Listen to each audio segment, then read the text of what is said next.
Hello friends, તૃષાની રસોઈમાં તમારું સ્વાગત છે. 28 એપ્રિલે ગ્રીવાનો બર્થડે હતો ત્યારે મેં આ કેક બનાવેલી હતી. તો ચાલો આ કેકની રેસીપી હું તમારી સાથે શેર કરું. તો ચાલો જોઈ લઈએ કેકની રેસીપી. આપણે આજે કેક બિસ્કિટમાંથી બનાવીશું. એના માટે મેં આ ચોકલેટ ફ્લેવરના ગુડ ડેના બિસ્કિટ છે તે લીધેલા છે. મેં 3 પેકેટ મોટા બિસ્કિટના પેકેટ લીધેલા છે અને આપણે ખોલી અને એના નાના પીસ કરી લેવાના છે. તમે કોઈ પણ બિસ્કિટ લઈ શકો. આપણે ચોકલેટ ફ્લેવરમાં કરવા છે એટલે મેં આ ચોકલેટ ફ્લેવરના છે તો ગુડ ડેના લીધા. આ જગ્યાએ તમે એપી બિસ્કિટ આવે છે ચોકલેટ ફ્લેવરના, તે લઈ શકો. ગમે તે બિસ્કિટ લઈ શકો. મેં અહીંયા બધા બિસ્કિટ કાઢી લીધેલા છે. આપણે બિસ્કિટના થોડાક પીસ કરી લેશું. આ રીતે એના ટુકડા કરી લેવાના છે.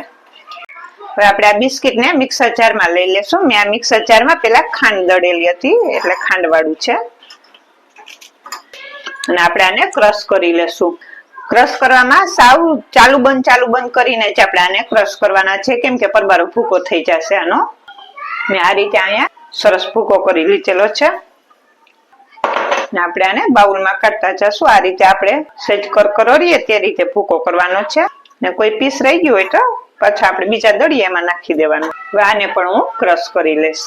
આ રીતે આ પણ ક્રશ થઈ ગયા છે. આ રીતે હું બધા ક્રશ કરી લઈશ. આ રીતે આપણે બિસ્કિટનો સરસ ભૂકો થઈ ગયો છે બધા બિસ્કિટનો. મેં અહીંયા એક તપેલું લીધું છે અને એમાં થોડુંક નિમક નાખી દીધું. નિમક મેં ઘણી વાર ઉપયોગ કરેલો છે તે જ નાખેલું છે. હવે આપણે આને ઢાંકી અને ફ્રી હીટ થવા દેશું જેથી કરીને સરસ ગરમ થઈ જાય. મારે આ વાસણમાં કેક બનાવી છે. આપણે તેને સહેજ માખણ નાખી અને આને ગ્રીસ કરી લેશું. બધી બાજુ આપણે માખણ લગાવી દેવાનું છે ને આપણે આમાં મેંદો છાંટીશું. આ બાજુ બધી રીતે સરસ વ્યવસ્થિતથી કરી લેવાનું જેથી બધી બાજુ મેંદો ચોટી જાય સરસ. ને મેં અહીં બટર પેપર લીધેલું છે. આપણે એની માથે પણ માખણ લગાવી દેશું. માખણ ઘી તમે કોઈ પણ વસ્તુ જે હોય તે લગાવી શકો. ને બટર પેપર ને આપણે આમાં મૂકી દેશું. મેં આ સાઈઝનું કટિંગ કરી લીધેલું હતું બટર પેપર. ને આની માથે પણ હું મેંદો છાંટી દઈશ જેથી ઈઝીલી સરસ ફટાફટ બહાર નીકળી જાય કેક આપણી. તો આપણે કેક જેમાં બેક કરવી છે તે વાસણ કમ્પ્લીટ તૈયાર છે. આપણે આને પહેલા જ કરી લેવાનું જેથી કરીને આપણે સીધી આમાં કેકનો બેટર આપણે નાખી શકીએ. હવે આપણે આને સાઈડમાં મૂકી દેશું. હવે જે આપણા બિસ્કિટ ક્રશ કરેલા છે એમાં હું થોડીક ખાંડ ઉમેરીશ. દળેલી ખાંડ નાખવાની છે. હું અત્યારે 2 ચમચી જેટલી જ ખાંડ ઉમેરું છું કેમ કે બિસ્કિટ મીઠા જ હોય છે. અને આપણે તેમાં બેકિંગ પાવડર ઉમેરીશું જેથી કરીને કેક આપણી સરસ ફૂલી અને સરસ થાય. તમે ગમે તે કંપનીનો બેકિંગ પાવડર લઈ શકો. હું અહીંયા 1-2 ટીસ્પૂન બેકિંગ પાવડર ઉમેરું છું. હવે આપણે આને બધું સારી રીતે મિક્સ કરી લેશું. બેકિંગ પાવડર સરસથી મિક્સ કરી લેવાનું એટલે બધામાં મિક્સ થઈ જાય એટલે કેક આપણી સરસ ફૂલી છે. અને બેકિંગ પાવડર ના હોય તો તમે ઈનો પણ નાખી શકો. એનાથી ને પણ સરસ રિઝલ્ટ મળશે તમને. આપણે 2 ચમચી અહીંયા તેલ નાખીશું. એક મેં પેલા નાખેલી ને એક પાછી નાખી. 2 ચમચી તેલની નાખવાની છે. તમારે તેલ નાખવું હોય તો જે આપણે ખાતા રેગ્યુલર ખાવામાં લઈએ છીએ તે તેલ નાખવાનું છે. તે ના નાખવું હોય તો તમે ઘી પણ નાખી શકો અને બટર પણ નાખી શકો. હવે આપણે આને મિક્સ કરી લેશું. મેં અહીંયા અડધો કપ દૂધ લીધેલું છે તે ઉમેરીશું. હવે આપણે થોડું કરીને દૂધ ઉમેરવાનું.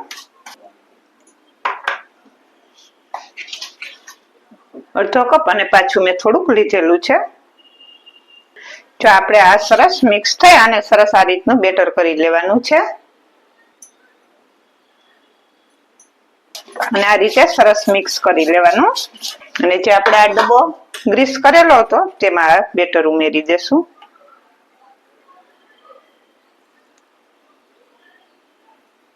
મેં આમાં બધું બેટર નાખી દીધેલું છે. હવે આપણે આને સેટ ટેપ કરી અને પછી આપણે હવે આને મૂકી દેશું બેક થવા માટે. આમાં આવી રીતનો કાઠો મૂકી દઈશ અને જે આપણી કેક છે એને આપણે આમાં મૂકી દેશું. આ રીતે આપણે સરસ વ્યવસ્થિત સેન્ટરમાં મૂકી દેવાની. અને હવે આને ઢાંકી અને 30 મિનિટ સુધી સાવ ધીમા ગેસ ઉપર એને શેકાવા દેશું. અને વચ્ચે આપણે ચેક કરી લેશું થઈ ગઈ હશે તો વહેલો ગેસ ઓફ કરી દેશું. આપણે ચેક કરી લેશું આપણી કેક થઈ કે નહીં. તમે જોઈ શકો છો હજી વચ્ચેથી કાચી છે. હજી હું એને થોડી વાર થવા દઈશ. પછી આપણે આને 15 મિનિટ સુધી થવા દેશું. પાછું આપણે 15 મિનિટ પછી ચેક કરી લઈએ. હું ચેક કરી લઉં તો સરસ ક્લીન ચાકુ આવે છે. આપણું કેક સરસ થઈ ગઈ છે. હવે ગેસ ઓફ કરી દઈશ. નાને હું બહાર કાઢી લઈશ. હવે કેક સરસ બેક થઈને તૈયાર થઈ ગઈ છે. આપણે એને થોડી વાર ઠંડી થવા દેશું. આપણે આને બેક થતા 45 મિનિટનો ટાઈમ લાગ્યો. પેલા આપણે 30 મિનિટ મૂકેલી હતી અને પાછી 15 મિનિટ મૂકેલી હતી, એટલે 45 મિનિટમાં બેક થઈને સરસ રેડી થઈ ગઈ છે. હવે આપણે આને થોડી વાર ઠંડી થવા દેશું. હવે આપણી આ કેક ઠંડી થઈ ગઈ છે. એને હું આમાંથી બહાર કાઢી લઈશ.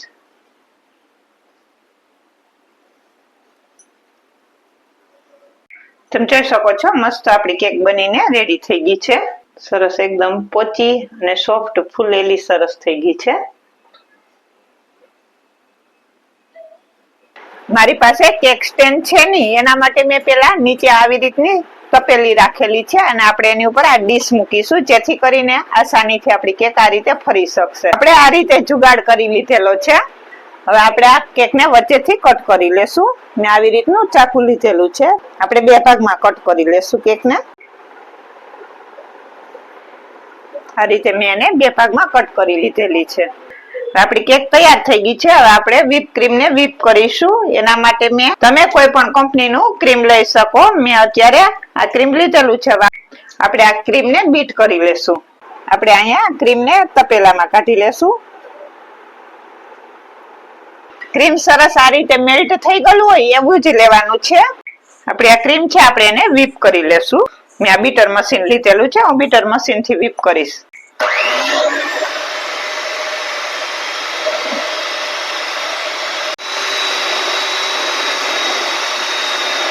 અત્યારે બહુ જ ગરમી છે એટલે મેં નીચે થોડોક બરફ રાખેલો છે. એના ઉપર હું તપેલું રાખીશ.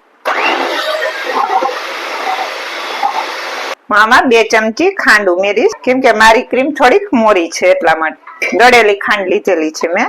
હું અહીં થોડુંક વેનીલા એસેન્સ લઈશ. હવે આપણે આને પાછું બીટ કરી લઈશું. આ રીતે તમે જોઈ શકો છો. આપણી મસ્ત ક્રીમ બીટ થઈને તૈયાર થઈ ગઈ છે. આ રીતે આવી રીતની થાય ત્યાં સુધી આપણે એને બીટ કરવાની છે. નીચે નથી પડતી. તમે જોઈ શકો છો. મેં અત્યારે આમાં ઠંડુ પાણી લીધેલું છે અને એમાં થોડોક ખાંડનો પાવડર ઉમેરેલો છે. તે આપણે આ કેક ઉપર લગાવીશું. આ લગાવવાથી કેક એકદમ સોફ્ટ બની જશે. અને કેક તમે જોઈ શકો છો કેવી મસ્ત એકદમ સોફ્ટ અને ફૂલેલી બનેલી છે. હવે આપણે આની ઉપર વ્હીપ ક્રીમ લગાવીશું અને આ રીતે બધી બાજુ ફેલાવી દેવાનું.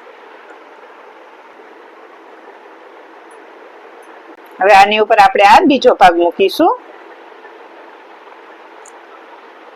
હવે જે આપણે આ પાછું ઠંડુ પાણી હતું ખાંડવાળું તે પાછું આપણે આની ઉપર લગાવી દેશું ઉપરના ભાગે.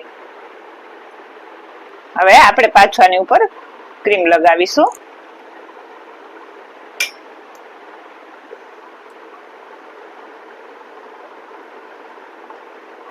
આ રીતે ફરતી બાજુ ફેલાવી દેવાનું.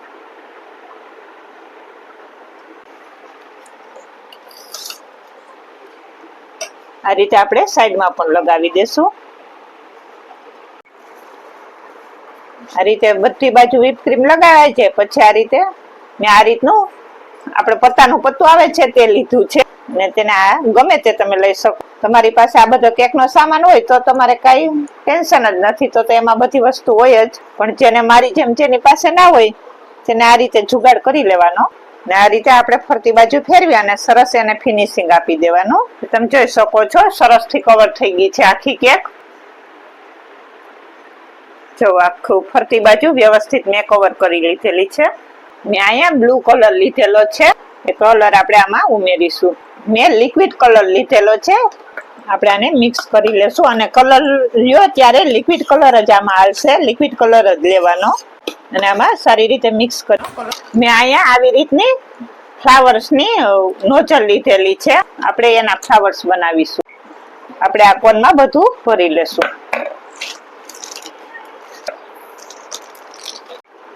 હવે આપણે આની ઉપર ડિઝાઇન કરીશું.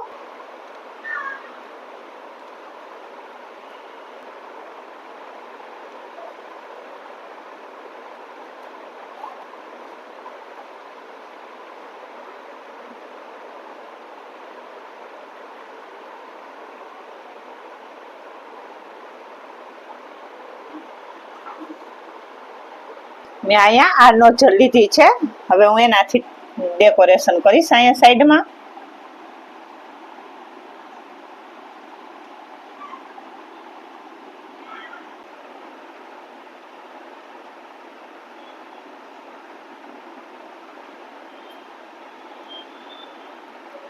આ રીતે હું અહીં નીચે પણ ડેકોરેટ કરી દઈશ.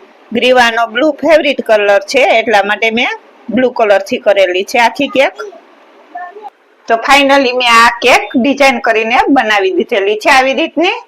ઉપરથી સિલ્વર બોલ્સ નાખીશ. તો આ કેક બનીને થઈ ગઈ છે તૈયાર. ગ્રીવાની બર્થડે ની કેક બનીને તૈયાર છે. અને મેં આમાં થોડુંક તમને બતાવેલું છે અને થોડુંક મેં મારી રીતે પણ કરેલું છે. તો આવી રીતે મેં બનાવીને તૈયાર કરેલી. તો આજની આ કેકની રેસીપી તમને સારી લાગે તો લાઈક શેર અને સબસ્ક્રાઇબ કરજો.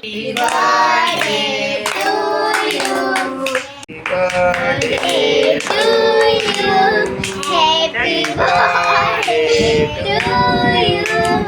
Happy birthday.